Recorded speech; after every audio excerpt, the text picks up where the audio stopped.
Tessa Quinn stood outside the upscale restaurant, her hands trembling as she held onto her 3-year-old son's hand. Oliver was wearing his favorite Batman shirt, his curly hair still damp from the bath she'd given him an hour ago. She'd tried to explain that Mommy had a special dinner tonight, but Oliver had clung to her leg and cried until she couldn't bear it.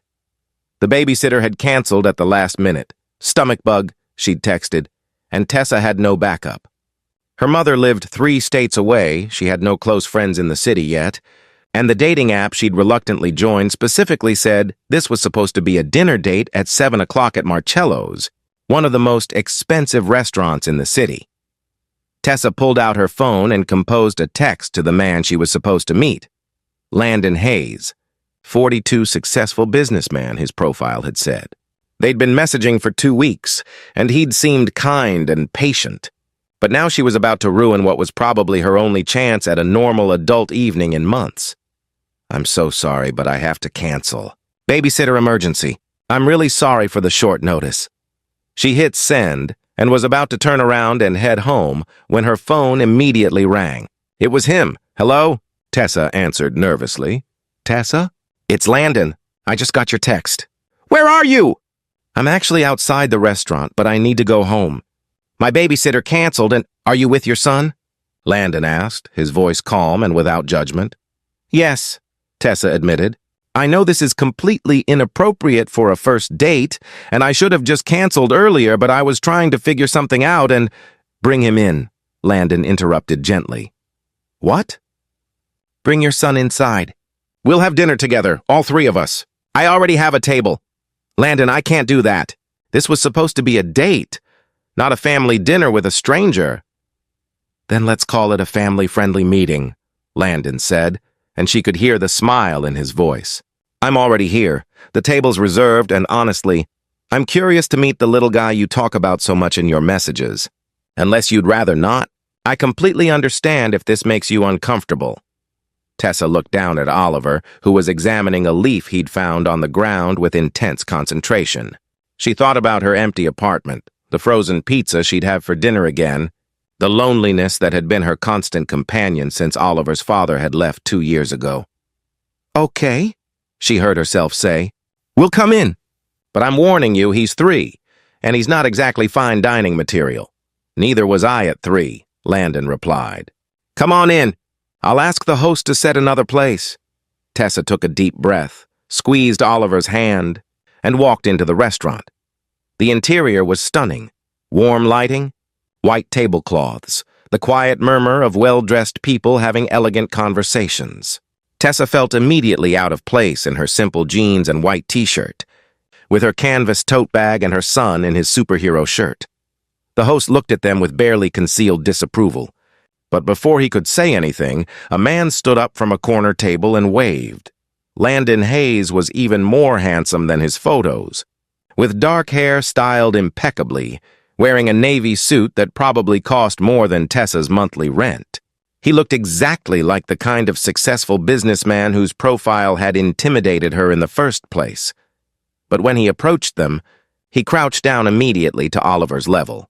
Hey there, Landon said with a warm smile. I'm Landon. What's your name? Oliver, who was usually shy with strangers, studied this man seriously. I'm Oliver. I'm 3 years old and I like Batman. Batman is excellent, Landon said solemnly. Do you know what Batman's superpower is? Oliver shook his head. He doesn't have any superpowers. He's just a regular person who decided to be brave and help people. That means anyone can be a hero if they try hard enough. Pretty cool, right? Oliver's face lit up. Really? So I could be Batman? Absolutely, Landon confirmed. Then he stood and turned to Tessa, extending his hand. And you must be Tessa. It's wonderful to finally meet you in person. Tessa shook his hand, feeling tears prickle her eyes at the simple kindness of how he'd spoken to her son. I'm so sorry about this. I know this isn't what you signed up for. Actually, Landon said, guiding them to the table, this is exactly what I signed up for. You mentioned in your messages that being a mother is the most important part of your life. I appreciated that honesty. Meeting Oliver is meeting the most important person in your world. I'm honored you'd trust me with that. At the table, a server had already placed a booster seat and was setting a third place. Landon caught Tessa's expression, surprised that he'd planned this so quickly, and smiled. "I called ahead while you were walking in," he explained. "Ask them to bring some crayons and paper, too, if they have them." Seemed like it might help. Sure enough, the server returned with a kid's menu printed on paper that could be colored on, along with a small cup of crayons. Oliver settled into his booster seat, immediately absorbed in the coloring activity. Tessa looked at Landon across the table, seeing him clearly for the first time. "Why are you being so nice about this?" she asked quietly. Most men would have run for the hills. Landon was quiet for a moment, his expression thoughtful. "Can I tell you something that's not in my dating profile?" "Please. I have a daughter." "Her name is Sophia. She's 8 years old, and I haven't seen her in 3 years. Tessa felt her breath catch. "What happened?" "Messy divorce," Landon said, pain evident in his voice even as he kept his tone even. "Her mother remarried and moved to Australia. The custody arrangement gives me virtually no rights because I was traveling so much for work when we split up. My ex-wife argued I was an absent father, and the court agreed. I get video calls twice a month, scheduled at times that work for Australian time zones. That's it. Landon, I'm so sorry. I tell you this because I want you to understand why I'm not bothered by Oliver being here. Every time I see a father with his child, it breaks my heart a little because I don't get that. So when you said your babysitter canceled, my first thought wasn't disappointment about our date. It was gratitude that you're the kind of mother who wouldn't just leave her son with anyone, who puts his needs first even when it's inconvenient. That's admirable." Tessa felt tears welling up. "I've been so worried about dating because everyone's profiles say they're not interested in single mothers or they want to meet someone without baggage." "Like my son is baggage. Your son is a gift," Landon said firmly. "Anyone who sees him as anything else isn't worth your time." Oliver looked up from his coloring. "Mommy's crying." "Are you making Mommy sad?" "No, sweetheart," Tessa said, wiping her eyes. "These are happy tears. Landon is being very kind." "Okay," Oliver said, satisfied with this explanation, and returned to his masterpiece. Dinner was unlike any first date Tessa had ever experienced. Instead of the usual awkward small talk, they talked about real things, the challenges of parenting, the guilt that came with balancing work and child-rearing, the loneliness of doing it alone. Landon ordered carefully from the menu, choosing things Oliver might enjoy and making sure to ask him what he wanted. When Oliver got restless between courses, Landon pulled out his phone and showed him photos of Sophia, telling stories about his daughter that made Oliver laugh.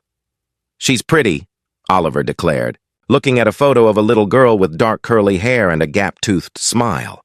"Does she like Batman too?" "She's more of a Wonder Woman fan," Landon said. "But I bet she'd love to talk to someone who knows so much about Batman." "Can she come play with me?"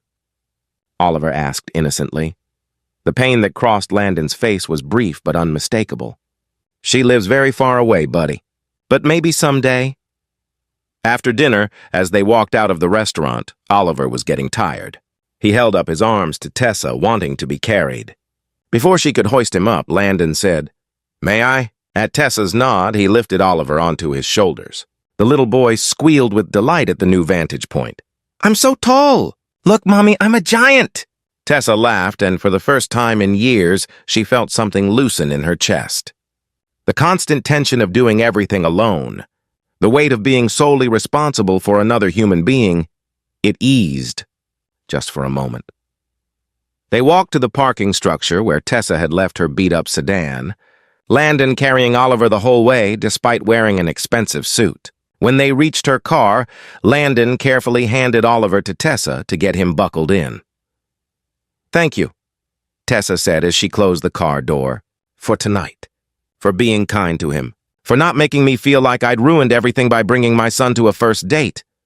"You didn't ruin anything," Landon said. "Tessa, you gave me a gift tonight. You let me spend time with a wonderful little boy who reminded me why I'm fighting so hard to stay connected with my daughter. And you showed me that not all single parents are the nightmare my ex-wife was. You're doing an incredible job with Oliver. Can I see you again?" Tessa asked, then immediately second-guessed herself.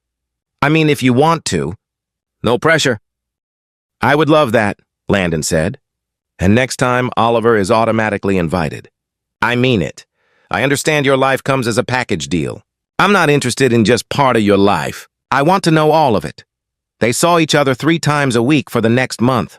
Sometimes it was just Tessa and Landon when she could arrange childcare. But often, it was the 3 of them. Trips to the park, children's museums, casual dinners where Oliver felt comfortable. Landon never made her feel guilty for bringing her son, never suggested she should find more babysitters so they could have real dates.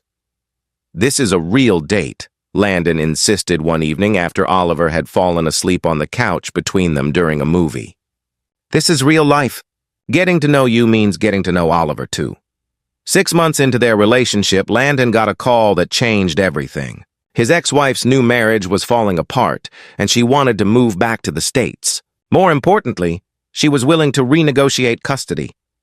She said she's been watching my social media, Landon told Tessa, his voice shaking with emotion.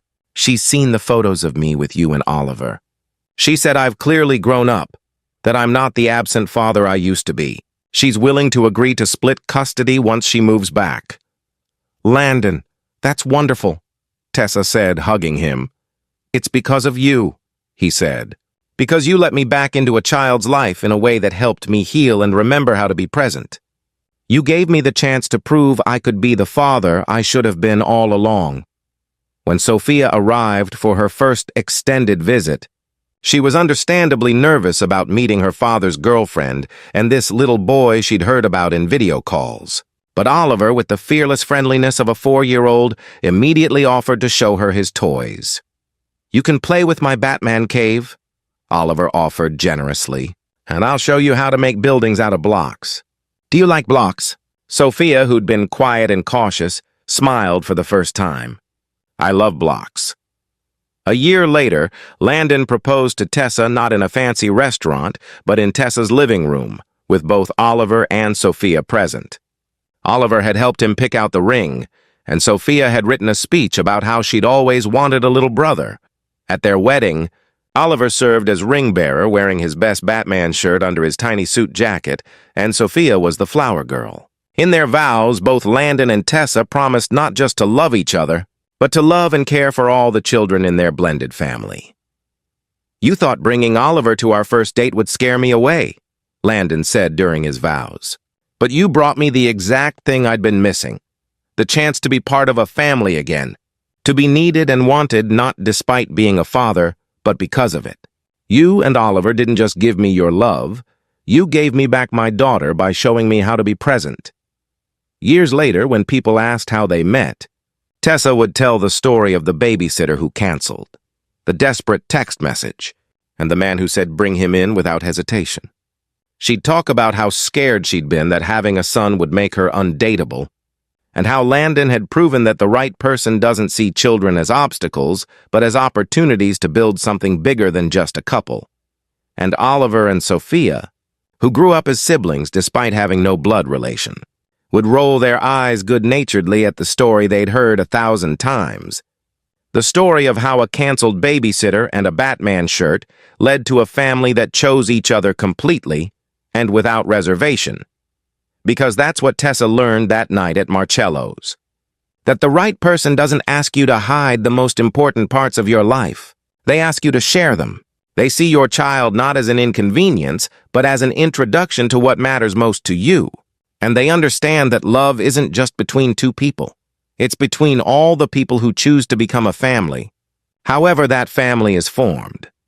If this story touched your heart and reminded you that the right person will embrace all of you, including your children, and that family is built through choice and commitment, please like, share, and subscribe for more stories about blended families, single-parent dating, and finding love that includes rather than excludes.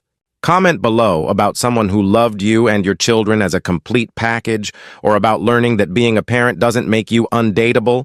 It just helps you find the right person. Sometimes bringing your child to a first date is the bravest and best thing you can do.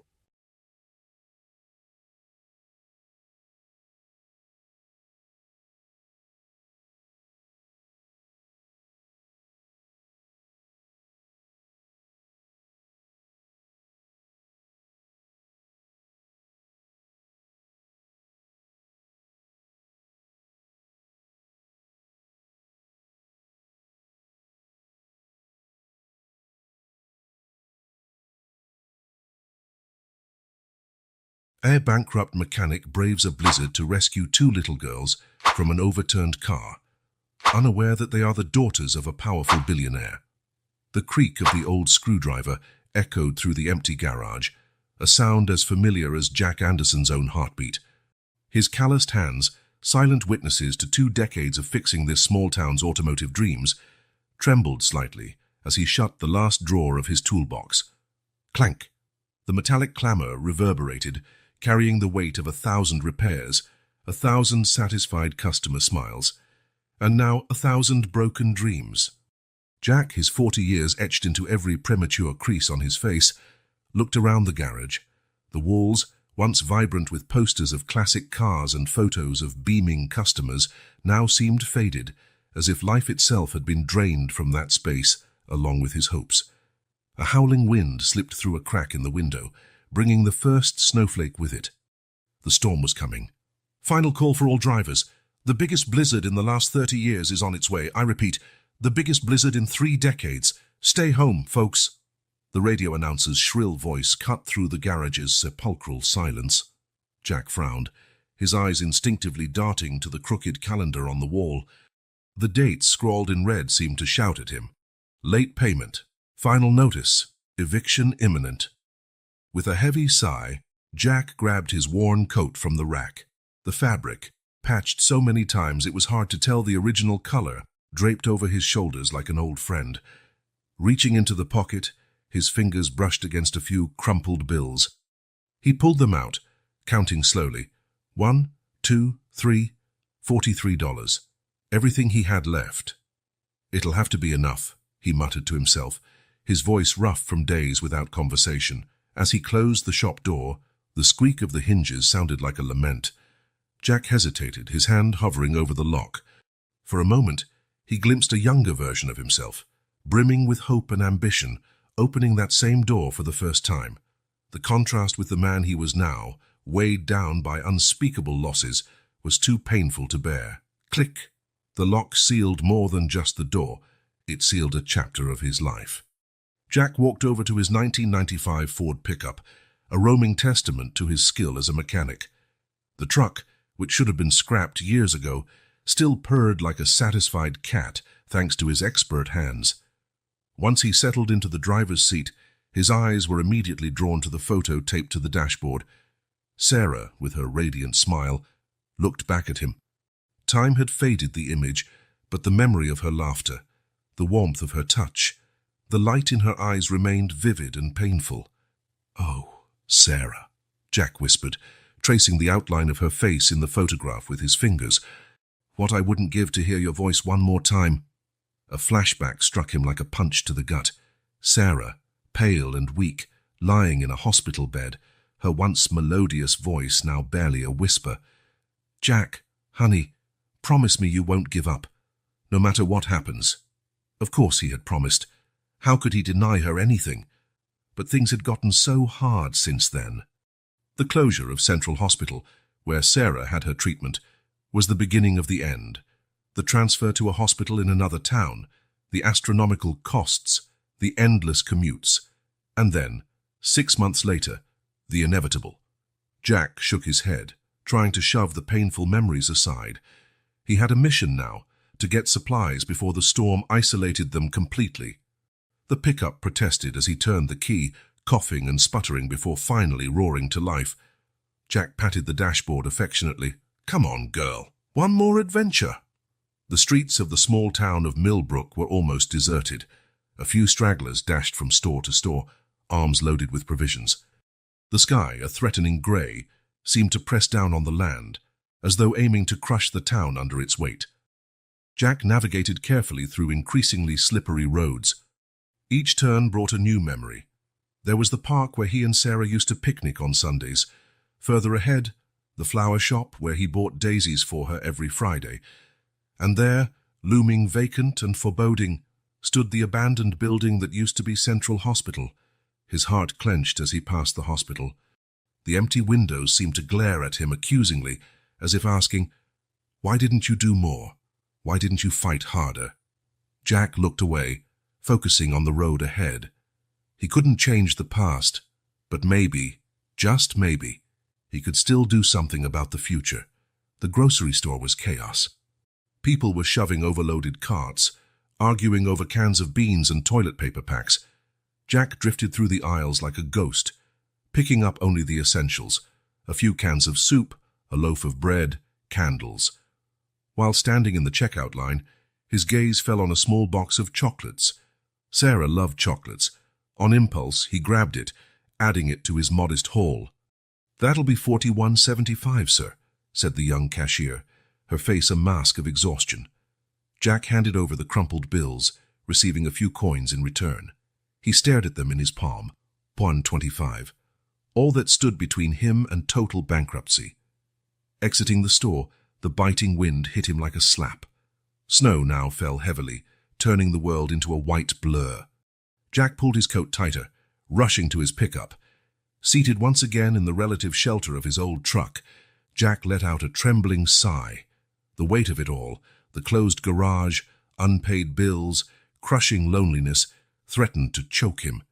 His eyes returned to Sarah's photo. Her smile, frozen in time, seemed to challenge him to keep going, not to give up. "I promised, didn't I?" Jack murmured, his voice tight. "I promised I wouldn't quit." With renewed resolve, he started the engine. The pickup growled in response, as though sharing his determination. As he maneuvered through streets now nearly invisible under the snow, Jack made a silent vow, not just to Sarah but to himself. He would survive this storm, just like he'd survived all the other storms life had thrown at him. And maybe, just maybe, when the snow melted, he would find a new beginning. The radio crackled again, the announcer's voice almost drowned out by the howling wind. "Conditions worsening by the minute. Stay home, people of Millbrook." This could be the storm of the century. Jack gripped the steering wheel, his gaze fixed on the road ahead. The blizzard might be the worst in 30 years, but he had already faced his own internal storms. With 1.25 in his pocket, a truck more rust than metal, and the memory of a promise made to Sarah, Jack Anderson drove off into the unknown. The storm might only just be beginning, but for Jack, it was just another chapter in a survival story he was determined to keep writing. The gentle purr of the Range Rover's engine was almost inaudible inside the luxuriously insulated cabin. Emma Williams, her keen 5-year-old blue eyes, watched the swirling snowflakes through the tinted glass, mesmerized by the hypnotic patterns they made against the grey, turbulent sky. "Emmy, tell me the magic bunny story again." Lily's high-pitched voice, she had just turned 3, cut through the silence, her chubby little hands tugging at the sleeve of her older sister's cashmere coat. Emma smiled, a smile carrying a maturity beyond her years. "Okay, Lils. But you have to promise to stay quiet while Susan drives, and okay?" In the front seat, Susan Alvarez, 28, the girl's nanny for almost 2 years, glanced gratefully in the rearview mirror. Her hands clutched the leather steering wheel, knuckles white with tension as she navigated the increasingly treacherous road. "Once upon a time," Emma began, her voice mimicking the melodious tones she remembered from her mother, "there was a little white bunny who lived in the enchanted forest." While Emma wove the familiar tale, Susan fought against the growing anxiety in her chest. The blizzard, which had begun as a light snowfall, had turned into an impenetrable white curtain. The state-of-the-art GPS on the dashboard blinked uselessly, unable to find a signal. With a trembling hand, Susan picked up her phone for the 10th time in the last 20 minutes. No signal. She cursed softly in Spanish, immediately regretting it and hoping the girls hadn't heard. "Mr. Williams, please pick up," she whispered, dialing the girl's father once more. Michael Williams, a tech mogul billionaire and reluctant single dad, was in a business meeting on the other side of the world. Susan knew he rarely took calls during these meetings, but this was an emergency. They should have arrived at the country house hours ago, but the storm delayed everything. In the back seat, oblivious to the mounting danger, Emma continued her story. And then the magic bunny jumped so high that his fluffy ears brushed the clouds. And do you know what happened? Lily shook her head, eyes wide with anticipation, clutching her teddy bear tight. "The clouds were made of cotton candy," Emma exclaimed, tickling her sister's belly and prompting a burst of giggles. Despite the situation, Susan couldn't help a small smile. The Williams sisters were true rays of sunshine, brightening even the darkest days with their innocence and joy. Since Catherine Williams's death 2 years ago, they'd become even closer, with Emma instinctively taking on the role of protector for her younger sister. A sudden jolt made Susan's smile vanish. The Range Rover slid dangerously, and she fought to maintain control. The girls screamed more from excitement than fear, thinking it was part of some game.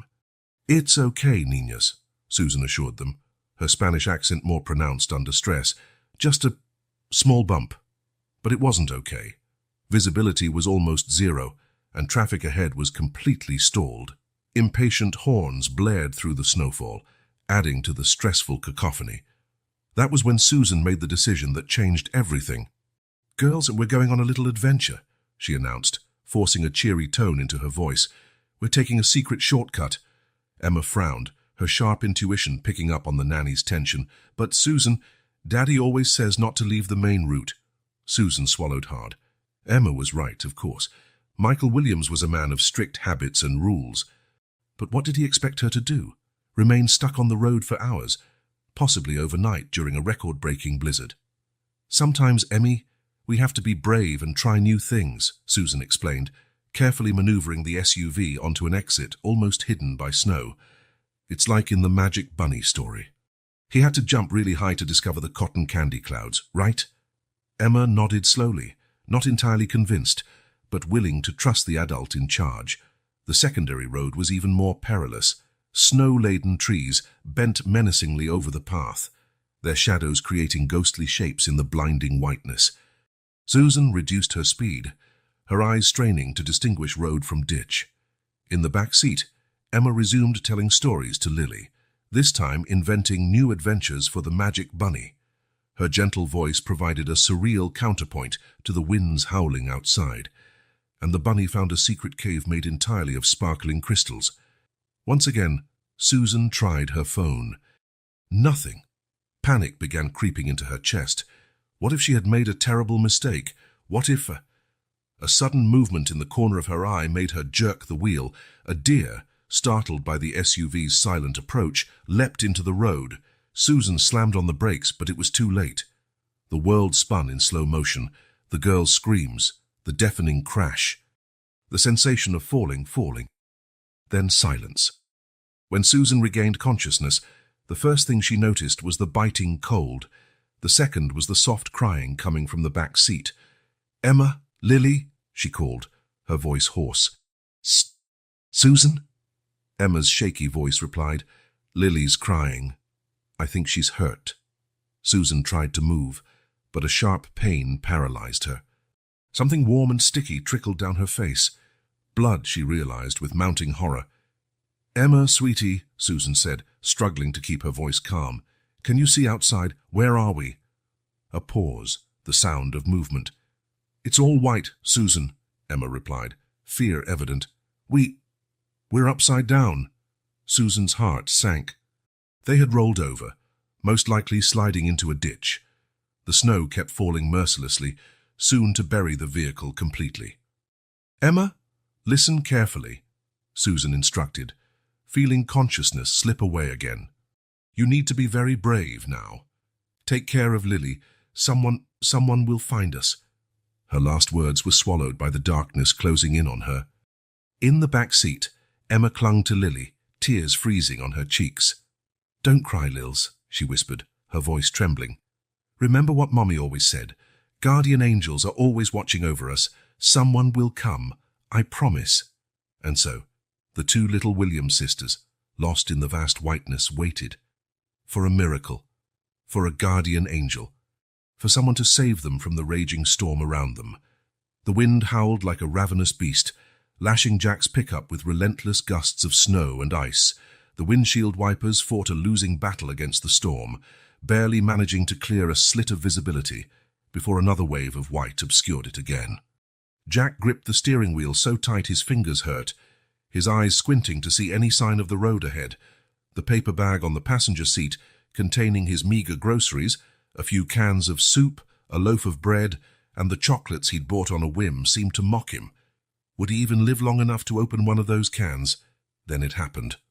A deafening boom cut through the storm's roar, so close and sudden that Jack instinctively slammed on the brakes. The pickup skidded wildly, spinning nearly 180 degrees before coming to a stop, the engine sputtering and dying. For a moment, Jack sat frozen, heart hammering against his ribs. What the hell was that? Lightning. An explosion. Shaking off the stupor, he tried starting the engine again. Nothing. "Come on, girl," he muttered, twisting the key repeatedly. "Don't fail me now." But the old Ford remained stubbornly silent. Cursing under his breath, Jack grabbed his flashlight from the glove compartment and, taking a deep breath, opened the truck door. The wind nearly knocked him off his feet, snow stinging his eyes and mouth. Blinking furiously, he raised the flashlight, its beam slicing through the white curtain. That was when he saw it, tracks in the snow. They weren't footprints, but rather deep grooves, as if something large and heavy had slid. Jack's stomach twisted. "Oh, no," he whispered. Ignoring the biting cold, he started following the tracks. Each step was a battle against the wind and deep snow. His former paramedic instincts screamed that something was terribly wrong. After what felt like an eternity, but was probably only a few minutes, Jack reached the edge of a steep embankment. Pointing the flashlight downward, his heart nearly stopped. Below, partially buried in the snow, lay an overturned Range Rover. "Damn," Jack cursed, adrenaline surging through his veins. Without a second thought, he began descending, sliding, and slipping down the treacherous slope. Reaching the vehicle, Jack frantically brushed snow from the driver's window. What he saw made him gasp. A young woman, maybe in her 20s, hung motionless from her seatbelt, blood freezing on her pale face.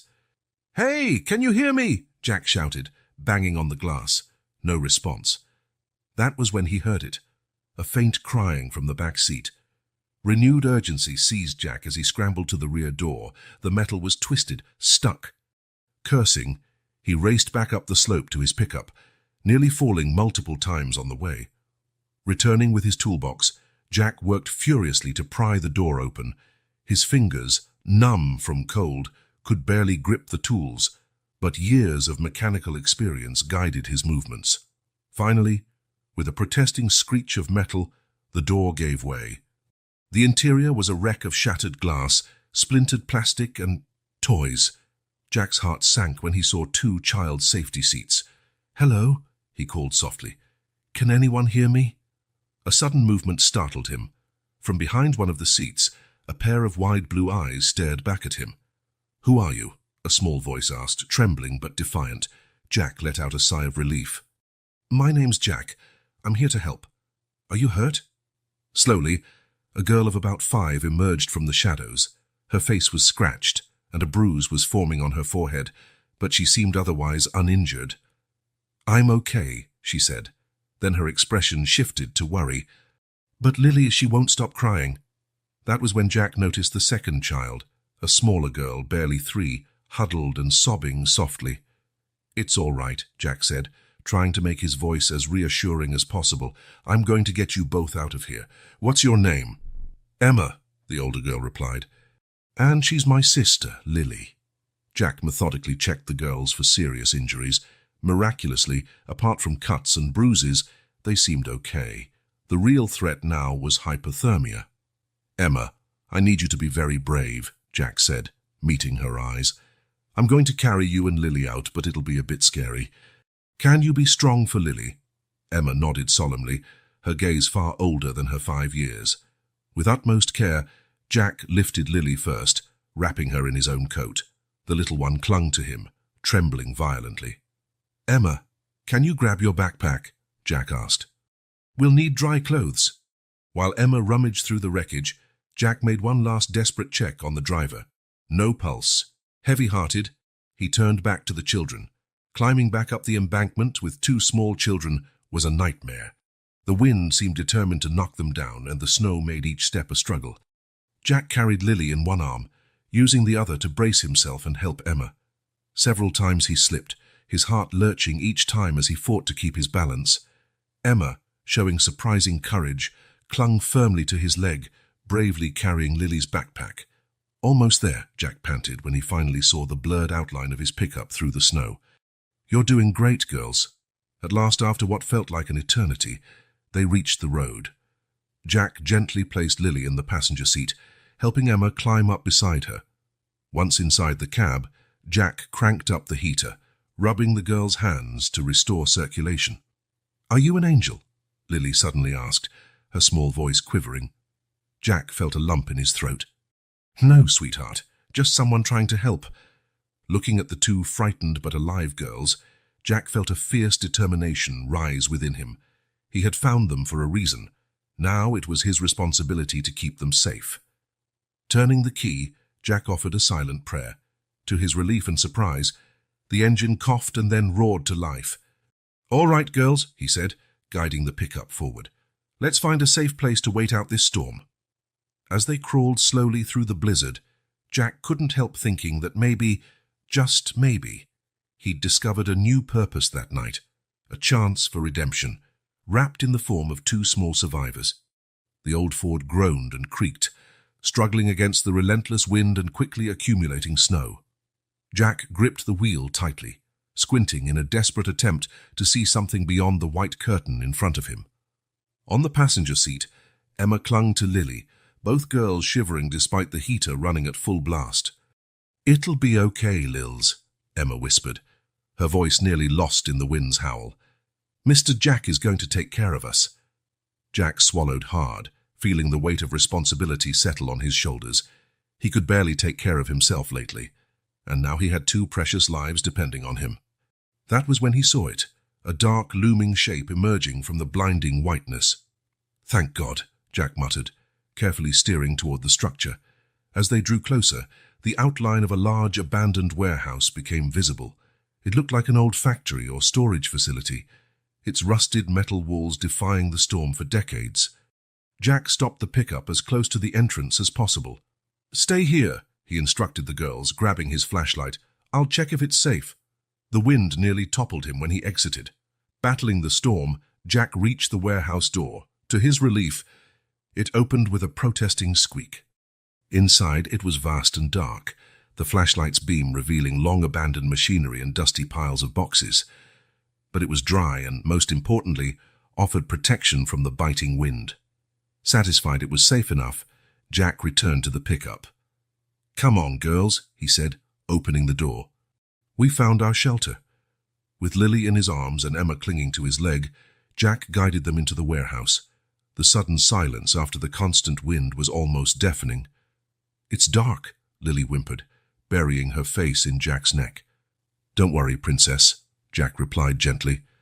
"We'll make this place nice and cozy in no time." Setting Lily down carefully, Jack started to rummage around the warehouse. His years as a mechanic had taught him how to improvise, and those skills would now be tested to their limits. "Emma, can you hold the flashlight for me?" he asked, handing the device to the older girl. Emma nodded solemnly, gripping the flashlight tightly while Jack worked.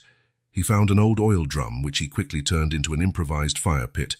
Pieces of scrap wood and cardboard served as fuel. "Now the trick is lighting it," Jack muttered, patting his pockets for a lighter.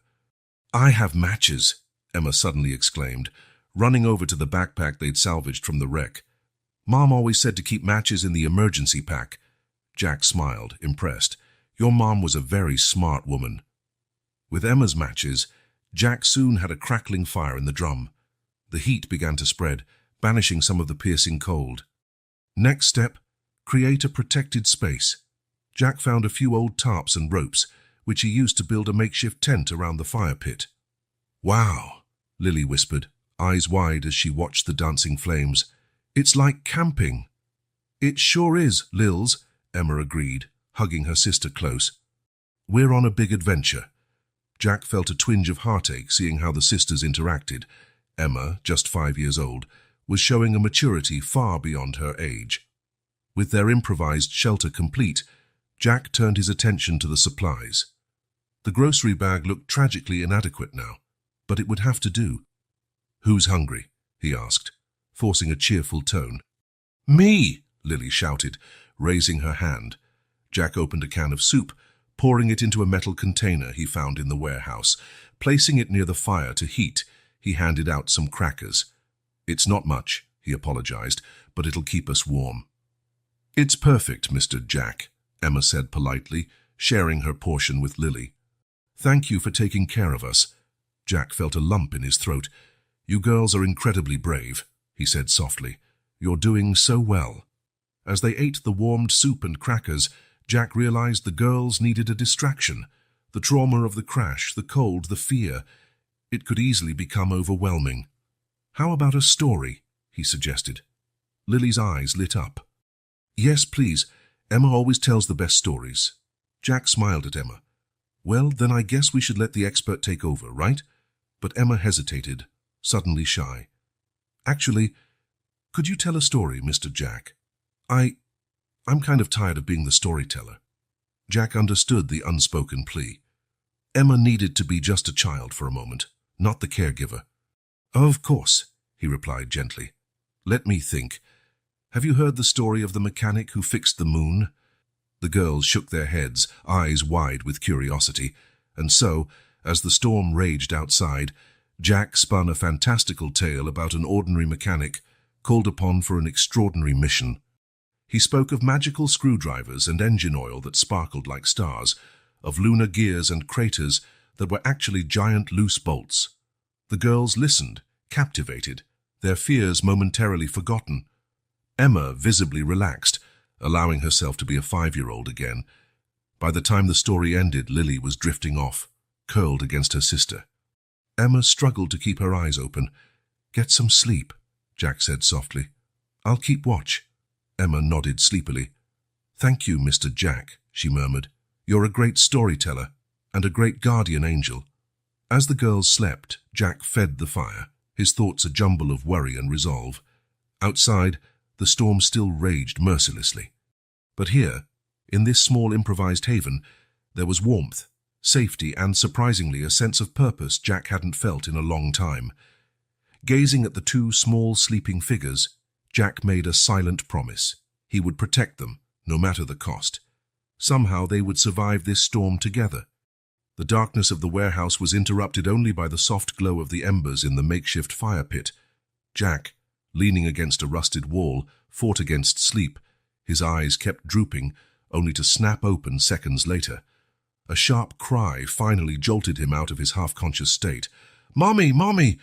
Lily thrashed in her sleep, tears rolling down her chubby cheeks.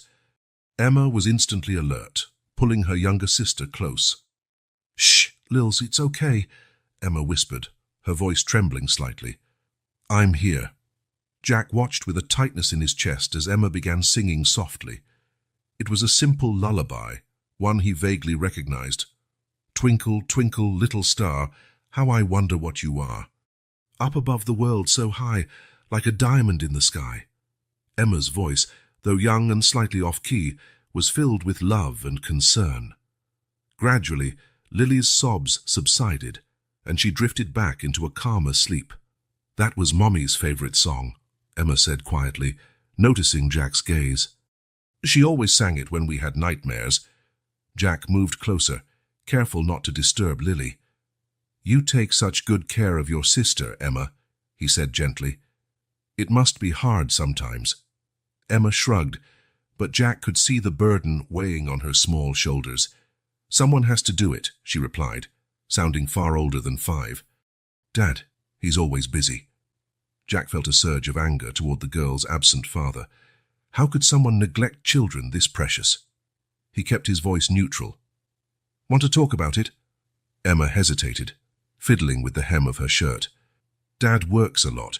He says it's to give us a good life, but—" She paused, biting her lip. "Sometimes I think he just doesn't want to be home. Everything reminds him of Mommy." Jack nodded empathetically. He knew that pain well, the urge to run from memories. "You know, Emma, sometimes adults don't handle sadness as well as children do." "Did you lose someone too, Mr. Jack?" she asked, her piercing blue eyes locked on his. Jack swallowed hard, caught off guard by the child's insight. "Yes," he admitted. "My wife, Sarah, she passed away a few years ago." "I'm sorry," Emma said softly, placing her small hand on Jack's. The simple gesture nearly broke him. "It's all right," he managed. You know, when I was a kid, my dad taught me that telling funny stories can help when we're sad. Want to hear one? Emma nodded eagerly, and even Lily, who had quietly awakened, looked on with curiosity. Jack smiled and began, "When I was about your age, Emma, I decided I wanted to be a superhero." He told them how he'd tied a red towel around his neck as a cape and set out to save the world. His first mission, rescuing the neighbor's cat from a tree. Unfortunately, little Jack ended up stuck in the tree alongside the cat, and the fire department had to rescue both. The girls laughed, their giggles echoing through the empty warehouse. It was the first time Jack had heard them laugh since the accident, and the sound warmed his heart more than any fire could. Encouraged, Jack shared more childhood escapades. The time he tried making pancakes and ended up with flour on the ceiling, or when he and his friends built a spaceship out of cardboard boxes and were disappointed they couldn't actually fly to the moon. Each story brought more laughter, more smiles. Emma visibly relaxed, allowing herself to be a normal 5-year-old instead of the little adult circumstances had forced her to be. "Mr. Jack," Lily asked between giggles, "do you still want to be a superhero?" Jack pretended to ponder. "Well, I guess in a way I still am. After all, I rescued 2 princesses from an ice castle, didn't I?" The girls burst into laughter again, and Jack felt something thaw inside him. How long had it been since he'd laughed like this? How long since he'd felt needed? As the night wore on, the conversation grew calmer. Emma spoke about her school, about how she sometimes felt lonely even when surrounded by other kids. Lily, quieter, occasionally added details to Emma's stories, her eyes shining with adoration for her big sister. Jack listened intently, offering words of comfort and encouragement. He shared more about his own life, his work as a mechanic, the challenges he faced, and the dreams he still harbored. By the time the first rays of sun crept through the cracks in the warehouse walls, Jack realized they had spent the entire night talking. The girls had finally drifted to sleep, Emma protectively holding Lily close. Watching the 2 small figures, Jack felt something he hadn't in a long time. Hope. Somehow, in one of the worst storms he had ever faced, both literally and figuratively, he had found a connection. These girls, with their resilience and innocence, had touched a part of him he thought long dead. For a moment, Jack allowed himself to imagine a different future. One where he wasn't alone, where he had a purpose beyond merely surviving day to day. It was a terrifying and exhilarating thought. Shaking his head, Jack rose quietly to tend the fire. The storm still raged outside, and many challenges lay ahead. But for the first time in years, Jack felt he might be able to face whatever came next. With a final affectionate glance at Emma and Lily, Jack made a silent promise. No matter what happened, he would protect them. Somehow they would survive this storm together. And maybe, in doing so, they would all find the family they so desperately needed. Michael Williams, CEO of Williams Tech, was in the middle of a critical presentation when his smartphone vibrated insistently. Normally, he would ignore it. After all, billions were on the line in this meeting. But something made him look. The name flashing on the screen froze his blood. "Home emergency." "Gentlemen, I need a moment," he said, his voice betraying no emotion as he rose from the polished mahogany conference table.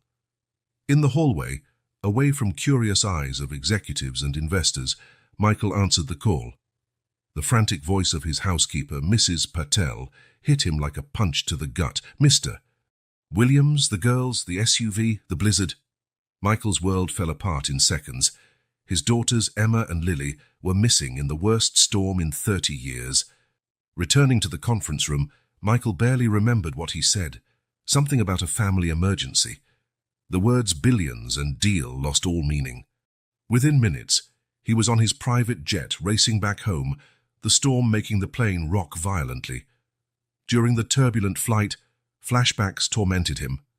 Emma, 3 years old, running into his arms when he arrived home from work. Lily, a newborn, her tiny fingers gripping his thumb with surprising strength. And Catherine, his wife, his safe harbor, smiling radiantly as she watched the scene. Then the illness, the devastating diagnosis, months of treatment that felt like years. And finally, the deafening silence after Catherine's passing. Michael squeezed his eyes shut as though he could block the memories, but they came relentlessly. Emma, now 4, asking when Mommy would be back. Lily, crying inconsolably, refusing to sleep without Catherine's lullaby. And he, running away, drowning himself in work, expanding the company, amassing more wealth, as if money could fill the void Catherine left behind. When the plane finally landed, Michael was greeted by a crisis team already mobilized. Preliminary reports, area maps, weather forecasts, everything was a blur. "Sir," an aide approached hesitantly. "The rescue teams are ready, but what?" Michael growled, his patience gone. "The blizzard, sir. It's simply impossible to go out right now. Visibility is 0 and the roads are completely blocked." Michael felt a wave of fury rising inside him. It couldn't be true. He was Michael Williams. He had built an empire from scratch. He had revolutionized the tech industry. He had billions at his disposal. "I don't care what's impossible," he said, his voice dangerously quiet. "Find my daughters. Use helicopters, drones, whatever it takes. Pay double, triple if needed. But find them." The next few hours were a whirlwind of frantic activity. Michael turned his penthouse into an impromptu command center. Giant screens displayed area maps, real-time weather updates, and security camera feeds of the roads, now useless, showing only white static. But as the hours passed, the harsh reality set in. No helicopter could fly in those conditions.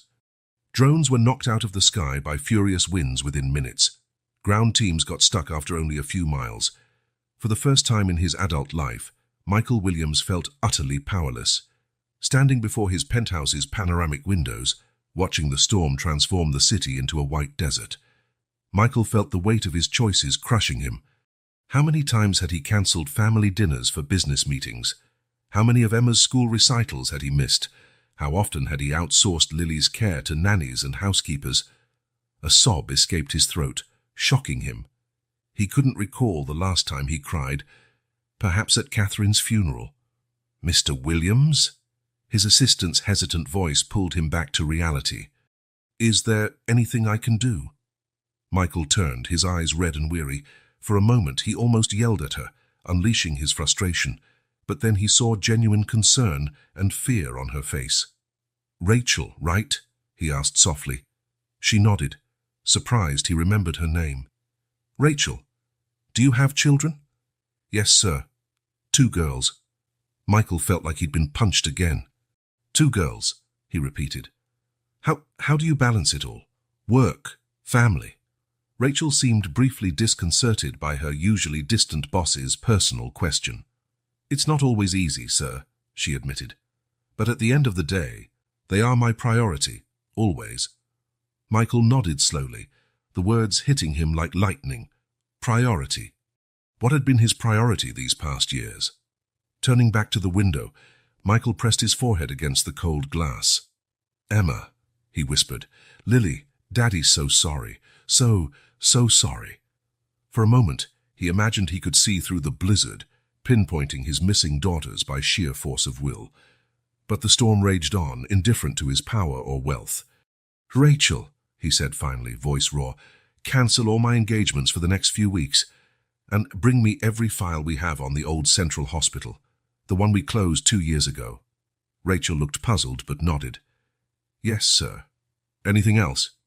Michael stared once more at the furious storm. "Yes. Pray that my girls are safe, and that I'll have a chance to fix my mistakes." As Rachel quietly left, Michael Williams, the tech titan, the ruthless billionaire, fell to his knees. For the first time in years, he prayed, not for profits or acquisitions, but for something infinitely more precious, for a second chance with his daughters, for redemption. Outside, the blizzard kept howling, a cruel reminder that some forces lie beyond even the most powerful man's control. And somewhere, lost in the vast whiteness, 2 little girls were waiting for a rescue that seemed impossible. Morning of the second day in the abandoned warehouse brought a cruel clarity. The storm still raged outside, its howling wind a constant reminder of the peril they were in. Jack awoke with a start, momentarily disoriented by the unfamiliar surroundings. "Mr. Jack," Emma's gentle voice brought him back to reality. "Lily's hungry." Jack rubbed his eyes, trying to shake off exhaustion. "Of course, sweetie. Let's see what we can do." With a sigh, he turned to the grim task of rationing their sparse supplies. The few cans of soup and the package of crackers looked tragically inadequate now. Jack carefully divided a can of soup into 2 improvised containers, saving the rest for later. "Here you go, girls," he said, forcing a smile as he handed them their portions. "It's not much, but it'll keep us warm." Emma accepted her share with a polite "thank you," immediately offering half to Lily. Jack watched, impressed, as the 5-year-old helped her younger sister eat, gently wiping away any spilled soup. "You're an excellent big sister, Emma," Jack commented, feeling a mix of admiration and sorrow at the maturity forced upon the girl. Emma shrugged, a small smile playing on her lips. "Someone has to look after Lily, and now I guess I have to look after you too, Mr. Jack." Jack felt a lump in his throat. How could a child so young be so selfless? While the girls ate, Jack decided to examine more closely the items salvaged from the crash. The emergency backpack Emma had mentioned the night before contained a few extra clothes, a half-full water bottle, and, surprisingly, a small first aid kit. "Your mum thought of everything, huh?" Jack remarked, holding up the first aid kit. A flicker of sadness crossed Emma's face. "Mom always said we had to be ready for anything." Jack nodded, feeling the weight of the loss these girls carried. Continuing his search, he found a crumpled plastic folder, probably belonging to the nanny. Curious, he opened it. His eyes widened as he read the letterhead, "Property of Michael Williams, confidential." The name hit Jack like a punch in the gut. Michael Williams, the billionaire tech tycoon, the man who had bought and closed Central Hospital 2 years earlier, leaving hundreds unemployed, and patients like Sarah without options. Jack felt a surge of anger rising in his chest. Memories of Sarah's final months, her desperate battle for alternative treatment, the swift and merciless decline, flooded back. "Mr. Jack," Emma's voice pulled him back to the present. "Are you okay?" Jack realized he was gripping the document so tightly his knuckles had turned white. He forced a smile, trying to mask his agitation. "Yes, Emma. Just thinking." But Emma was too perceptive for her own good. She stepped closer, her blue eyes full of concern. "You look sad. Is it because of my dad?" Jack swallowed hard. How could he explain to a child that her father had indirectly contributed to his wife's death? That part of him wanted to scream with rage, while another part knew these innocent girls bore no blame for their father's actions. "Emma," Jack began slowly, choosing his words carefully. "Sometimes the decisions adults make have consequences they never intended. Your dad, well, he made some choices that affected a lot of people." Emma nodded solemnly. "Daddy always says tough decisions are part of business, but—" She hesitated, biting her lip. "Sometimes I think he forgets that decisions also affect people." The wisdom in her words caught Jack by surprise. He felt his anger lessen, replaced by a complex swirl of emotions. "You're very smart, Emma," Jack said softly. "And you're right. Sometimes people forget about the impact of what they do." Lily, who had been quietly playing with bits of paper, chose that moment to come over. She looked at Jack with large brown eyes, then at Emma, clearly sensing the tension. "Mr. Jack sad?" she asked innocently. Before Jack could reply, Emma acted. She went to her backpack and pulled out a small, well-loved brown teddy bear. "Here, Mr. Jack," Emma said, holding out the bear. "This is Mr. Snuggles. He always makes me feel better when I'm sad. You can have him for a while." Jack felt tears burn his eyes. The simple, pure gesture, offering her most precious belonging to comfort him, moved him deeply. How could he hold on to any resentment when faced with such kindness? "Thank you, Emma," he managed, his voice thick with emotion. "That means a lot to me." Not wanting to be left out, Lily approached and wrapped her arms around Jack's leg in a clumsy hug. "Don't be sad, Mr. Jack.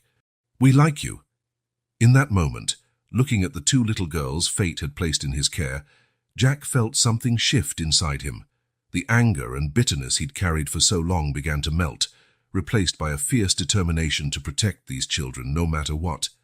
"I like you both very much too," Jack said, pulling them into a hug. "And I promise I'll take care of you, whatever happens." Throughout the day, Jack watched Emma and Lily play, share stories, and laugh despite their difficult circumstances. Their resilience was inspiring. Jack knew they still faced many challenges: the meager supplies, the unrelenting cold, and an uncertain future. But looking at the girls, he felt something he hadn't in years: hope. With Mr. Snuggles clutched against his chest, Jack made a silent vow. He would get them home safely, whatever it took, and perhaps, in the process, he might find his own path to healing and forgiveness. The third day in the warehouse dawned cold and bleak. Jack woke up with a sharp pain in his back, the result of sleeping on the hard floor. Next to him, Emma and Lily still slept, curled against each other like kittens seeking warmth. While searching for more wood for the fire, Jack spotted it: an old shortwave radio, nearly hidden under a dusty pile of boxes. "Please," he murmured, picking up the device carefully as though it were made of glass. "Please let this work." The next few hours were a race against time and obsolete technology. Jack disassembled the radio, cleaning away decades of dust and corrosion. His hands, used to fixing engines, now worked delicately with tiny wires and fragile circuits. Emma woke up in the middle of this process, her sleepy eyes widening at Jack's intense concentration. "Mr. Jack," she called softly. "What's that?" Jack looked up, a tired smile on his face. "This, Emma, might be our salvation. It's a radio. If we can fix it, we can call for help." Emma's eyes sparkled with renewed hope. "Can I help?" "Of course you can," Jack replied. "I actually need an assistant, someone smart and brave. Do you know anyone like that?" Emma giggled, her laughter echoing in the empty space. "Me! I can be your assistant." And so, while Lily continued sleeping, Emma became Jack's official helper. She held an improvised lantern, made from an empty can and a piece of candle, handed him tools, and most importantly, kept Jack's spirits high with her curious questions and keen observations. "Mr. Jack," Emma asked after a while, "how did you learn to fix things?" Jack smiled, remembering simpler times. "My dad taught me. He said understanding how things work is the first step to fixing what's broken. Not just machines, but everything in life." Emma nodded thoughtfully. "Like broken hearts?" Jack paused, surprised by the depth of her question. "Yes, Emma. Exactly like broken hearts." The hours ticked by, marked only by the constant roar of the wind outside and Jack's occasional muttered curses of frustration. Lily eventually woke and joined them, curious about the project. "What are you doing?" she asked, rubbing her sleepy eyes. "We're fixing a magic radio," Emma explained solemnly. "It'll help us talk to the guardian angels out there." Jack couldn't help smiling at Emma's explanation. In a way, she wasn't wrong. Finally, after what felt like an eternity, Jack made the last connection. Heart pounding, he switched the device on. Static. Only static. The disappointment was palpable. Jack felt a knot form in his stomach. He had failed. He had raised the girls' hopes for nothing. But then, "Rescue team, anyone on this frequency," the voice, though intermittent and nearly drowned in static, was like music to Jack's ears. "Here!" Jack shouted into the radio. "This is Jack Anderson. I'm with 2 children. We need help." The next few minutes were a blur of frantic activity. Jack tried to describe their location as best he could, aware that every word might be the difference between rescue and disaster. "Understood, Mr. Anderson," the voice finally responded. "Keep this channel open. We're triangulating your position. Help is on the way." When Jack finally set the radio down, his hands were shaking. He looked at Emma and Lily, who were watching him with a mixture of hope and fear. They're going to find us?" Emma asked tentatively. Jack nodded, pulling both girls into a tight embrace. "Yes, sweetie, they're going to find us." The initial relief, however, soon gave way to a new wave of anxiety. The blizzard still raged outside, a constant reminder of what any rescue team would be facing.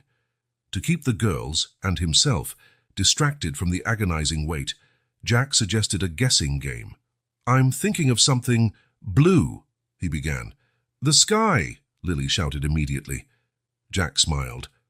Good try, Lils, but I can't exactly see the sky right now, can I?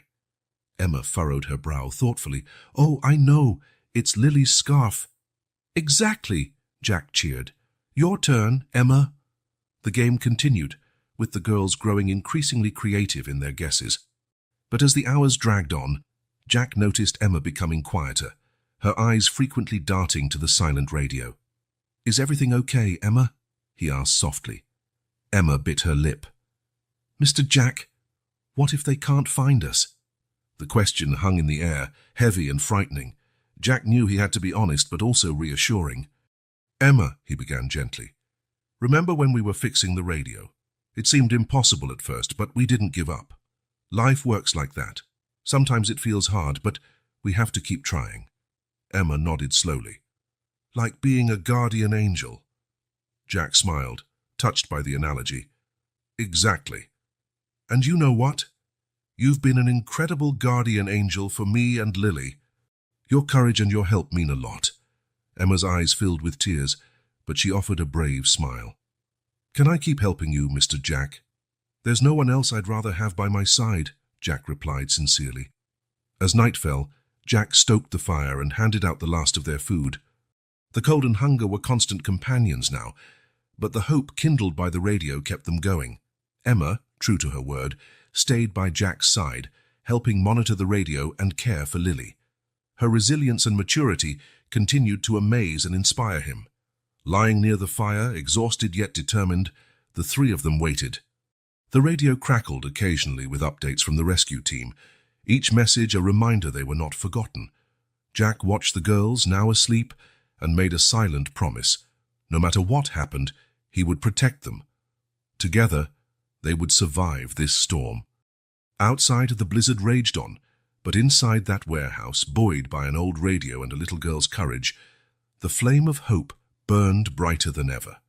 The improvised command center in Michael Williams's penthouse pulsed with frenetic energy. Giant screens covered the walls, displaying weather maps, camera feeds, and real-time search data. The air was thick with tension and the strong scent of coffee. Michael, sporting deep circles under his eyes and an unshaven face, stood at the center of the storm. His gaze darted from screen to screen, absorbing information, making snap decisions, issuing orders in rapid-fire succession. "What's the status of the helicopters?" he asked, his voice rough from exhaustion. A young technician answered nervously, "Still grounded, sir. Winds at 75 miles per hour, trying to fly is suicide." Michael muttered a curse under his breath. Every passing minute was a minute his daughters remained in danger. He turned to another team member. "What about the ground crews?" A middle-aged woman sporting a civil defense badge replied, "3 teams are stuck about 12 miles out, sir. The roads are completely blocked. We're trying to reach them with snow vehicles, but progress is slow." Michael felt another wave of frustration threaten to swallow him.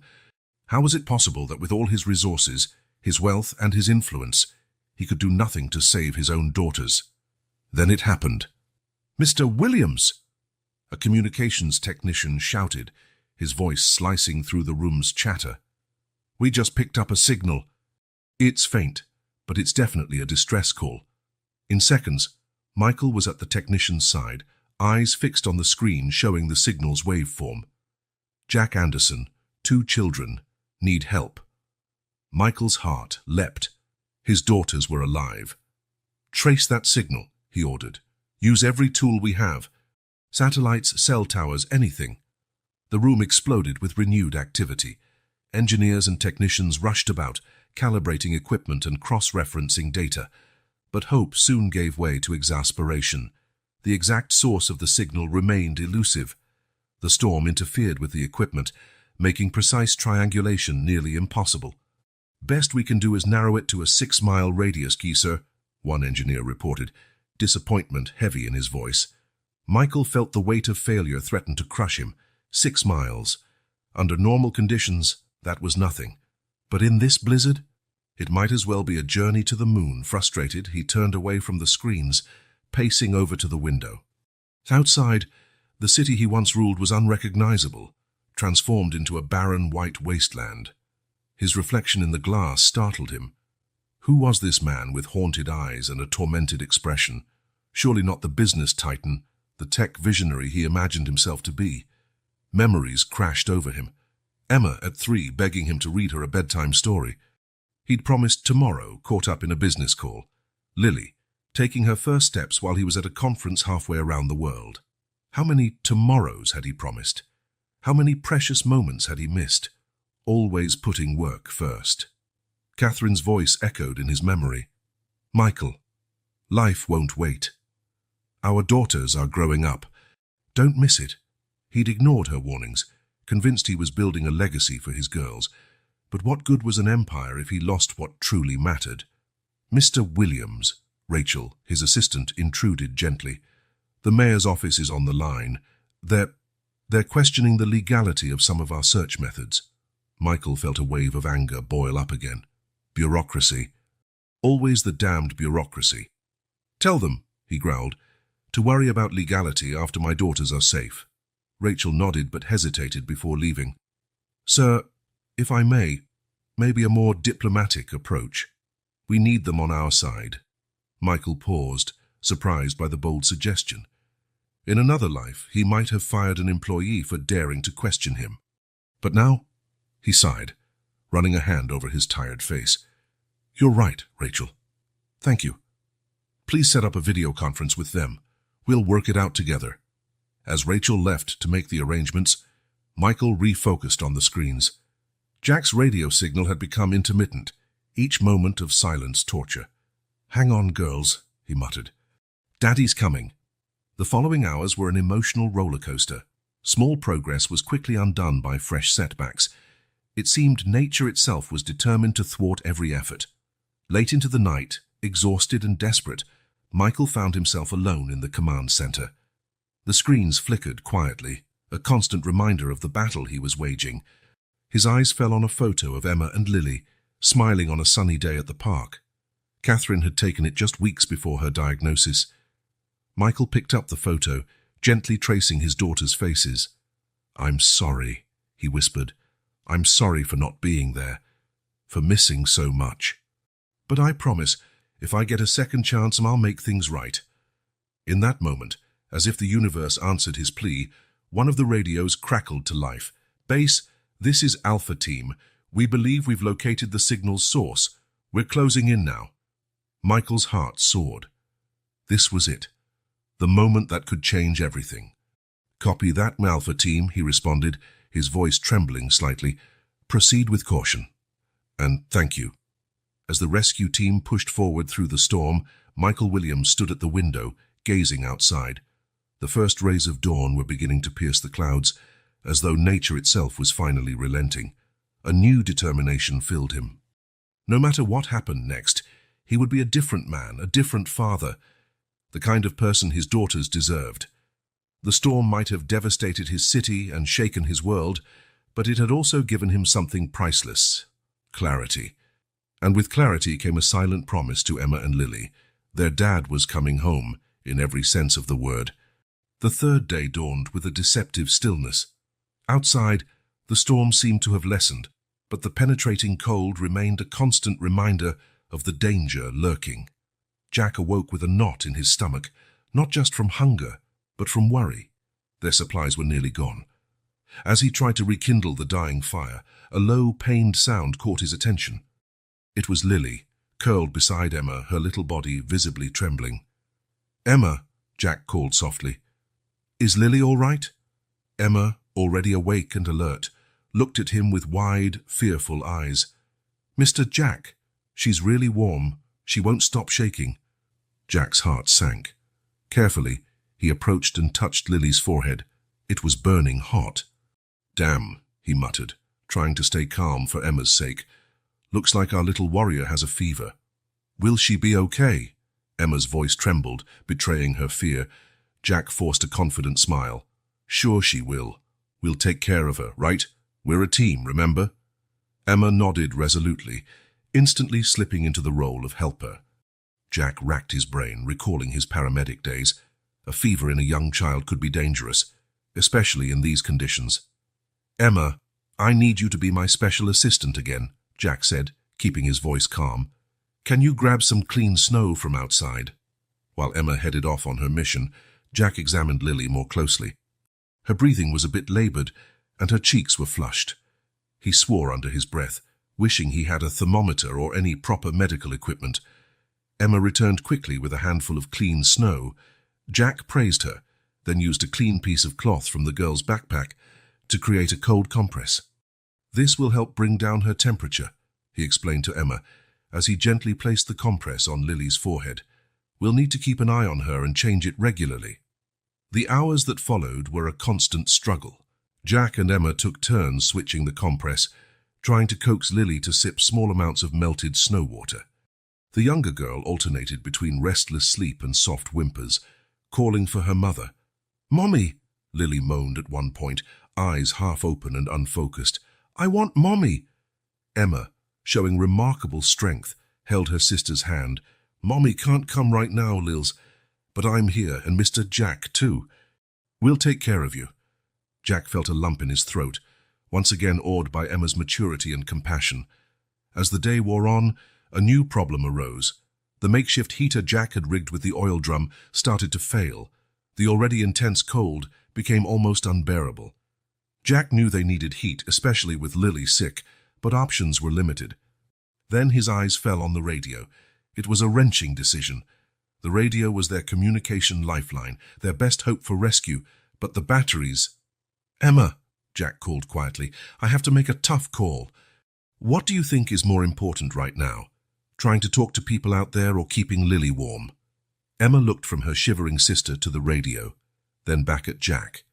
Her eyes showed a comprehension far beyond her years. "We need to take care of Lily first, right?" Jack nodded, pride and sadness filling him at Emma's forced maturity. "Exactly. Sometimes we have to make hard choices to protect the ones we love." With a heavy sigh, Jack began dismantling the radio. Every piece he removed felt like it weighed a ton in his hands. But the sight of Lily's flushed face and trembling form reinforced his resolve. Using the radio's batteries and some wiring, Jack managed to cobble together a small electric heater. It wasn't much, but it made a noticeable difference in the temperature around Lily. "Mr. Jack," Emma asked after a while, her voice small and tentative, "what if—" "Nobody finds us now." Jack pulled Emma close, keeping one hand on Lily's forehead. "Emma, remember when we fixed that radio? It seemed impossible at first, but we didn't give up. That's how life goes. Sometimes it feels hopeless, but we have to keep going and believing." Emma leaned her head against his shoulder, like being a guardian angel. "Exactly," Jack smiled, feeling a surge of affection for this extraordinary child. "And you've been the best guardian angel anyone could ask for." The hours crawled by. Jack and Emma kept their vigil, swapping out compresses and murmuring soothing words, fighting off exhaustion and fear. By evening, Jack noticed with relief that Lily's fever seemed to be subsiding.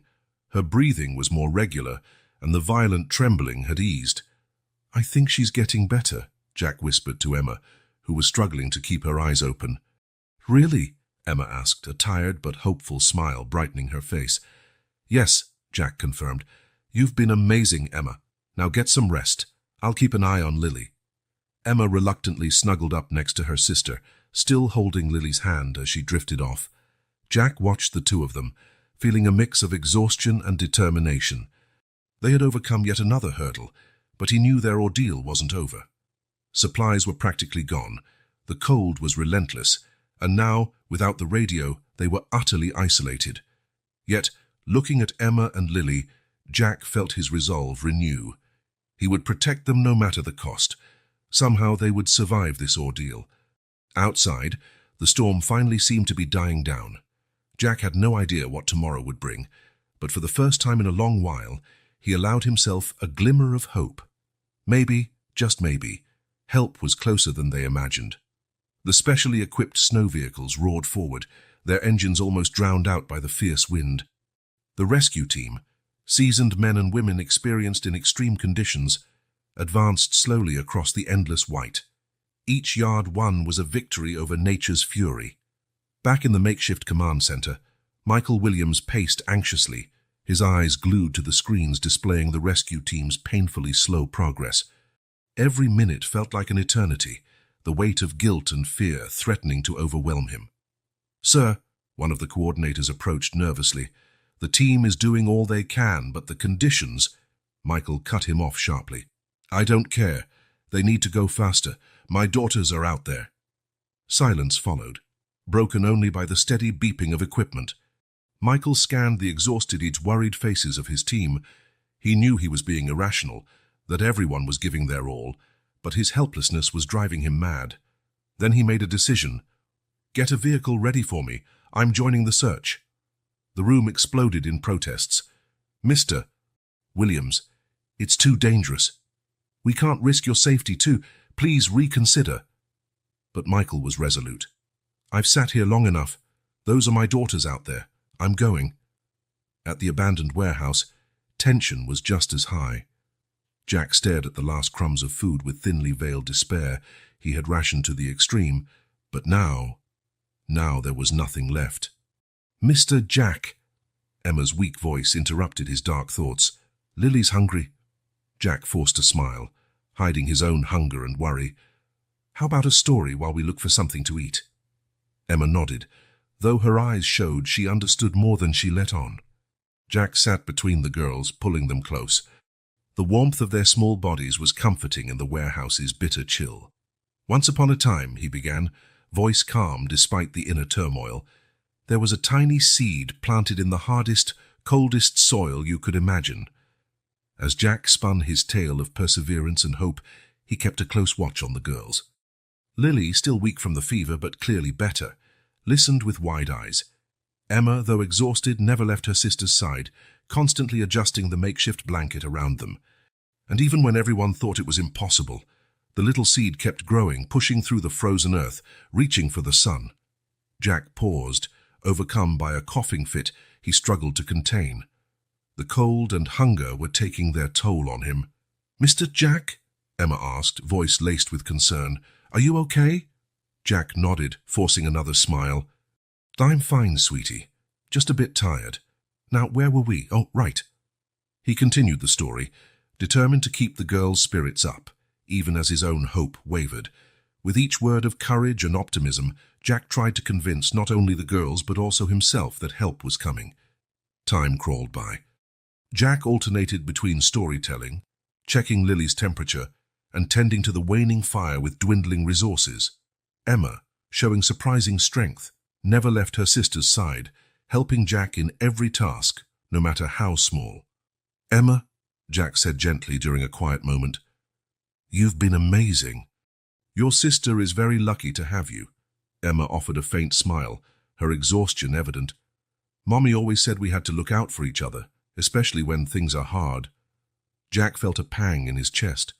The maturity and compassion of this child never ceased to amaze him. "Your mother was a very wise woman." As evening descended, Jack could feel his own strength waning. The cold, hunger, and constant stress had worn him down.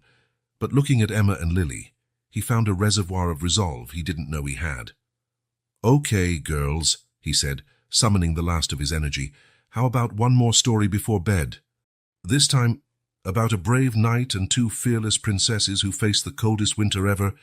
While Jack spun his improvised tale, part of him prayed silently, prayed that rescue would come soon, that the girls would survive this ordeal, that he would have enough strength to protect them until then. Unknown to them, the rescue team pressed forward tirelessly through the blizzard, now led by a desperate father determined to find his daughters. The race against time continued, innocent lives hanging in the balance. The wind's howls subsided to a whisper, as though nature herself held her breath. Through the white horizon, a dark, imposing shape emerged. The abandoned warehouse. Michael Williams, his face etched with cold and determination, was the first to leap from the snow vehicle. His eyes, bloodshot from exhaustion and pent-up emotion, frantically scanned the structure for any sign of life. "Emma!" "Lily!" he shouted, his voice hoarse, echoing across the white expanse. The ensuing silence was deafening. For one dreadful moment, Michael's heart plummeted. What if they were too late? Then they heard it, a faint sound from inside the warehouse. Within seconds, the rescue team forced the rusted entrance. The interior was a place of stark contrasts. The cold was tangible, yet at the center, a small oasis of warmth clung stubbornly. And there, wrapped in improvised blankets, were Jack and the girls. "Daddy!" Emma's weak voice cut through the silence, her eyes wide with disbelief. Michael felt his knees buckle. In 2 strides, he was beside them, pulling Emma and Lily into a desperate embrace. "My girls," he sobbed, tears freezing on his cheeks. "Thank God, thank God." Jack watched the reunion with a mix of relief and a pang of something else. Sadness. Loss. He wasn't sure. Emma broke the moment, her small hand still locked on Jack's. "Daddy, this is Mr. Jack. He's our guardian angel." Michael, still hugging his daughters, finally looked at Jack. The man before him looked like he had aged years in just a few days. His face was gaunt and pale, but his eyes, they shone with a mixture of exhaustion and fierce love for the girls. "Mr. Anderson," Michael began, his voice choked. I don't know how to thank you." Jack simply nodded, unable to speak. The cumulative stress of the past days, the rush of rescue, it all threatened to overwhelm him. The medical team rushed in, wrapping Jack and the girls in thermal blankets and preparing them for transport. Emma refused to let go of Jack's hand, her eyes pleading silently for him to stay. "It's okay, Emma," Jack whispered, his voice raspy. "I'm here. I'm not going anywhere." The journey to the hospital was a blur of sirens and flashing lights. Michael never took his eyes off his daughters, afraid they might vanish if he blinked. Jack, for his part, fought exhaustion, determined to stay conscious until he knew the girls were safe. At the hospital, reality began to settle in. While doctors examined Emma and Lily, Michael and Jack found themselves alone in the waiting room, the silence between them heavy. Jack spoke first, his voice low and tired. "They're amazing girls, Mr. Williams, brave, strong." Michael nodded, a knot in his throat. "Because of you, Mr. Anderson, you saved them." Jack shook his head slowly. "No, Mr. Williams. They saved me." A doctor entered with reassuring news. The girls were dehydrated and mildly hypothermic, but they would make a full recovery, no permanent damage. With the girls stabilized and resting, Emma insisted on recounting the entire story. Her voice trembled with emotion as she described the crash, Jack's daring rescue, and their days in the warehouse. "Mr. Jack told us stories to keep our spirits up," Emma explained, her eyes shining with admiration. "He shared his food with us, even when he was hungry. And when Lily got sick," her voice faltered. "He cared for her like she was his own daughter," Michael finished softly, the enormity of Jack's sacrifice hitting him hard. Jack, uncomfortable with the praise, changed the subject. "Mr. Williams, there's something you need to know." Then, in a calm but strained voice, Jack told Michael about Sarah, about her battle with cancer, about their struggles. He didn't specifically mention Central Hospital, but the pain in his voice was unmistakable. Michael listened in silence, feeling the weight of Jack's words. There was something there, a connection he couldn't fully grasp yet, but it made him feel inexplicably guilty. Emma, sensing the tension, squeezed Jack's hand. "Mr. Jack, don't be sad. Mom always said sometimes bad things happen so we can do good things afterward." The child's simple words struck both men. Jack finally let the tears he'd held back for so long fall. Michael, in turn, felt a resolution form in his heart. "Mr. Anderson." "Jack," Michael began, voice trembling slightly. "I can't imagine what you've been through. But I want you to know I'm forever grateful for what you did for my daughters. If there's anything at all I can do." Jack looked at Michael, seeing sincere regret in his eyes. For a moment, he considered telling him everything about Central Hospital, about how Michael's decisions had impacted his life. But looking at Emma and Lily, at the hope in their eyes, he decided that conversation could wait. "Just take good care of them," Jack finally said. "They're special." Michael nodded solemnly. "I promise, and Jack, you'll always be welcome in our lives. You're family now." Emma, overhearing, beamed. "See, Mr. Jack, I told you you were our guardian angel. Now you're our guardian angel forever." The girl's words brought tired but genuine smiles to both men's faces. Outside, the blizzard had finally ceased, giving way to the first rays of sunlight. It was as if nature itself was signaling the start of a new chapter, a journey just beginning. While the girls finally slept, safe at last, Jack and Michael remained at their bedside, silent protectors. Both knew there was much left unsaid, much to be resolved. But for now, they were united in gratitude and relief, an unexpected bond forged in the storm promising to reshape their lives in ways neither could predict. Days after the dramatic rescue, life in Millbrook began returning to normal. Snow melted gradually, revealing a town transformed not only by the storm but also by the extraordinary events that had transpired. Jack Anderson was back at his garage, trying to resume his routine, when he received an unexpected call. It was Michael Williams's personal assistant, inviting him to a meeting at the tech mogul's office.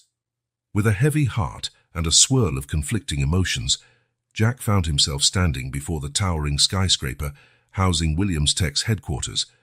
The contrast between his worn mechanic's coveralls and the luxurious surroundings couldn't have been starker. "Mr. Anderson," came Michael's voice the moment the elevator doors opened onto the top floor. "Please come in." The office was exactly as Jack had imagined, spacious, modern, with a panoramic view of the city. Michael looked different from the exhausted, emotionally raw man Jack had met at the hospital. He was back in his element, the powerful CEO. "Jack," Michael began, indicating a chair. "First, I want to thank you again. What you did for my daughters. There are no words." Jack nodded silently, uneasy with the gratitude. Michael continued, "I'd like to offer you a reward, something to express my gratitude." He slid an envelope across the desk. Jack didn't even glance at it. "Mr. Williams, thank you, but I can't accept. I didn't do it for money." "I understand," Michael replied, not looking surprised, "but there must be something I can do for you." "Anything." That was when Jack felt something inside him break. Years of pent-up pain, anger, and frustration rose to the surface. "There is something you can do, Mr. Williams," Jack said, his voice low but intense. "You can tell me why Central Hospital had to close, why so many lives had to be ruined for a business decision." Michael went visibly pale. You were a patient there." "My wife is Sarah," Jack answered, the anguish in his voice undeniable. "She was in the middle of treatment when the hospital shut down. We were told there would be transfers, continuity of care. But the reality was very different." The silence that followed was deafening. Michael stood, walking to the window, his posture revealing the burden he now felt. "It was just business," he murmured, more to himself than to Jack. The numbers didn't add up. The board voted unanimously. "Business?" Jack interjected, his voice trembling. "Lives aren't business, Mr. Williams. Sarah wasn't the only one. Others too. Families destroyed. Dreams shattered." Michael turned to face him for the first time. I didn't know. They assured me every patient would be relocated, that no one would go without care." "Well, they were wrong," Jack replied simply. Silence hung thick between them, laden with unspoken emotions and painful truths. Finally, Michael broke it. "Jack, I made a terrible mistake," he admitted, voice heavy with regret. "Not just with the hospital, but with so many things in my life. I let numbers on a spreadsheet overshadow the real human cost of my decisions." Jack studied the man before him, seeing for the first time not a powerful CEO, but a human being wrestling with the weight of his choices. Michael went on, "In these past days since the rescue, I've done a lot of thinking about my priorities, about the legacy I want to leave behind. I've made a decision." He returned to his desk and opened a folder. "I was going to build a new business complex on the old Central Hospital site, but now," he revealed blueprints, "now I'm cancelling that plan. Instead, I intend to reopen Central Hospital." Jack's heart pounded. "Reopen?" Michael nodded, determination lighting his eyes. "Not just reopen it, but transform it. A state-of-the-art medical center with an accessible assistance program. A place where no one gets turned away because they can't pay." Jack was momentarily speechless, overwhelmed by the scale of what Michael was proposing. "There's more," Michael continued.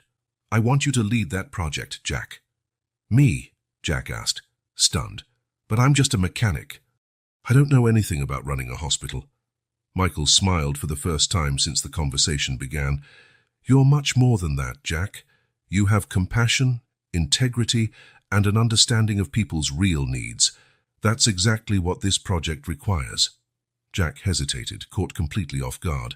It won't be easy, he warned. There'll be resistance, red tape. I know, Michael replied, but together we can make the difference Sarah would have wanted.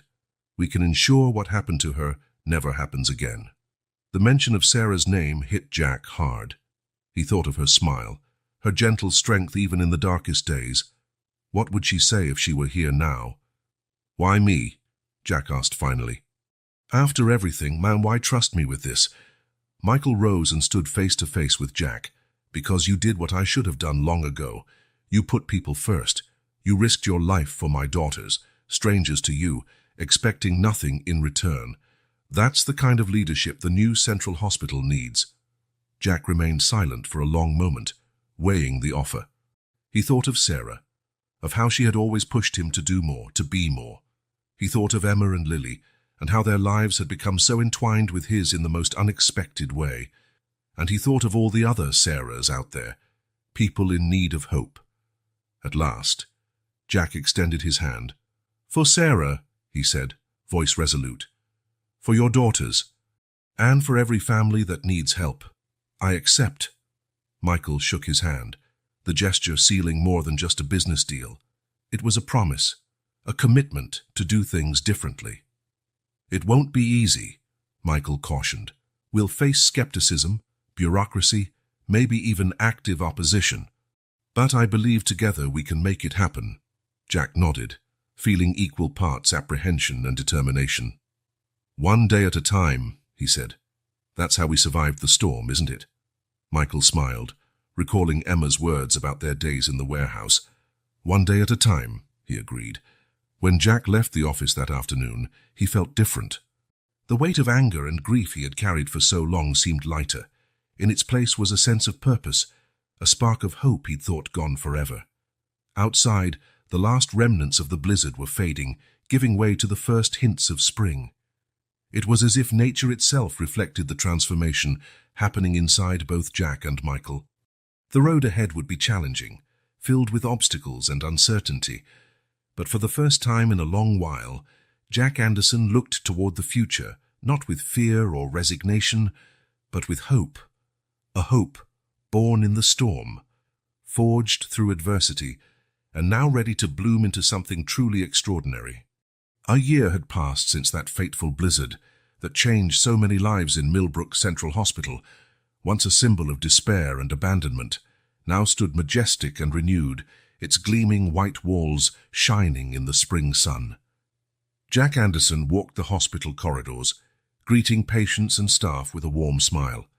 His ID badge read Director of Medical Assistance Program, a title that still surprised him sometimes. Mr. Jack, called a child's voice. It was Matthew, an 8-year-old undergoing treatment for leukemia. Look what I drew. Jack knelt down, admiring the colorful drawing of a superhero. That's awesome, Matthew. Is that you after you get better? The boy nodded enthusiastically. And you're in it too, see? You're my helper. With a tightness in his throat, Jack hugged the child. Moments like this reminded him daily why he'd taken on this challenge. Across town, at Williams Tech headquarters, Michael Williams was wrapping up a crucial video conference. As soon as the call ended, he glanced at the clock, a smile lighting his face. It was time to pick up the girls from school. Rachel, he called to his assistant, cancel my afternoon appointments. I have an important date with 2 young ladies. Rachel smiled, well accustomed to her boss's new routine. Of course, Mr. Williams. Enjoy your time with Emma and Lily. On the way to school, Michael reflected on how much his life had changed. The workaholic who'd once obsessed over profit was now a present father and a more conscientious leader. It hadn't been easy, but every one of his daughter's smiles reminded him he was on the right path. Outside the school, Emma, now 6, waited at the door, holding Lily's hand protectively. Lily was 4. "Daddy!" they shouted in unison, running into his arms. "My princesses," Michael said, enveloping them in a tight hug. "Ready for our special afternoon?" The girls nodded eagerly. It was the day of their weekly visit to Central Hospital, a tradition established in recent months. At the hospital, Jack greeted the Williams family with a broad smile. Emma ran up to him for a hug. "Mr. Jack, we brought new books to read to the kids." "That's wonderful, Emma," Jack replied, ruffling her hair affectionately. "They're going to love it." While the girls headed off to the pediatric ward with a nurse, Jack and Michael strolled down the corridors side by side. "How are things going here?" Michael asked.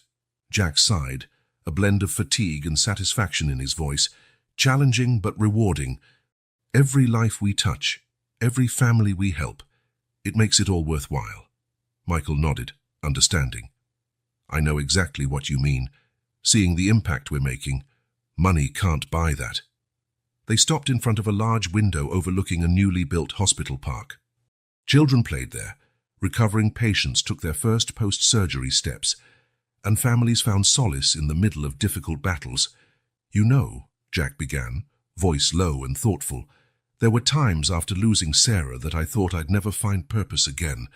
And then that blizzard." Michael placed a hand on Jack's shoulder.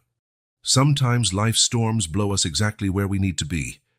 Jack smiled, recalling the words he'd once told Emma during those warehouse days.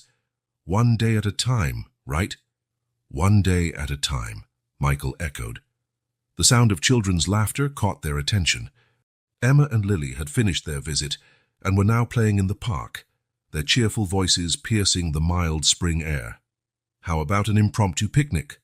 Michael suggested. "I'm sure we can convince the cafeteria to put something together." Minutes later, the four of them sat on a blanket under a large tree in the park. Emma excitedly recounted the stories she'd read to patients, while Lily played with a small teddy bear. A new version of Mr. Snuggles, a Christmas gift from Jack. Jack watched the girls, a serene smile on his face. It was amazing how two children he'd met under the most extreme circumstances had become such an integral part of his life. "They adore you, you know," Michael commented, following Jack's gaze. "Emma asks about you every single day." Jack felt a pang in his chest, a mix of joy and the faintest twinge of loss. "They're incredible. You're really lucky, Michael." "We're all lucky," Michael corrected gently. "You're part of this family now, Jack. I hope you know that." The words hit Jack deeply. Family. A word he never thought would apply to him again after losing Sarah. Emma, sensing the adults' serious conversation, decided to intervene. "Daddy, Mr. Jack, come play with us." The two men exchanged amused looks before getting up, ready for a round of tickles and laughter. As they played, Jack couldn't help reflecting on the journey that had brought them here.